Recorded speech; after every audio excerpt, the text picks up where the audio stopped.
Good morning, nandito pala ako ngayon sa may resort park. Dito ako ngayon nagwo-walking. Ayan, ito yung ni Rizal, Rigulto. Ayan. Masarap-sarap mag-walking sa umaga. Masarap-sarap masikatan ng araw sa umaga. Sa umaga lang guys ha. Ayan. Pero pag mga alas 10 ay magpayong na tayo. Baka napakasakit na init sa balat. Gusto ko yung nasisikatan ng araw sa umaga at yung napapawisan sa umaga. Yan, nakaka-relax.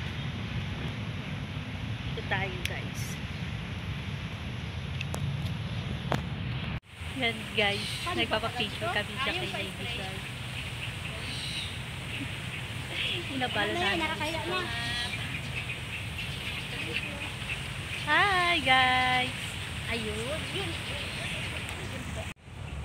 Yan guys, nasarapan tayo sa pamamasyal.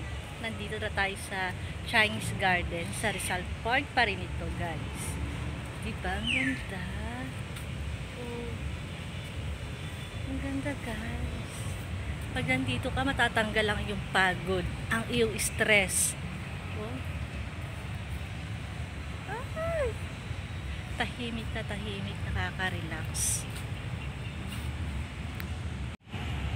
Yan guys, so ang ganda.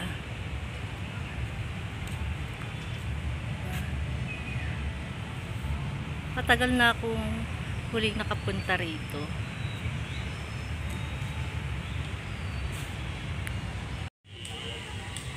Yan na guys, nandito pa rin ako sa Luneta. Inabot na ako na alas 10. Hindi ko na malayo yung oras. Pag nandito talaga ako, hindi ko na mamalayo yung oras na ang haba-haba na ng oras na dito. Nakaka-relax talaga pag maglalakad ka.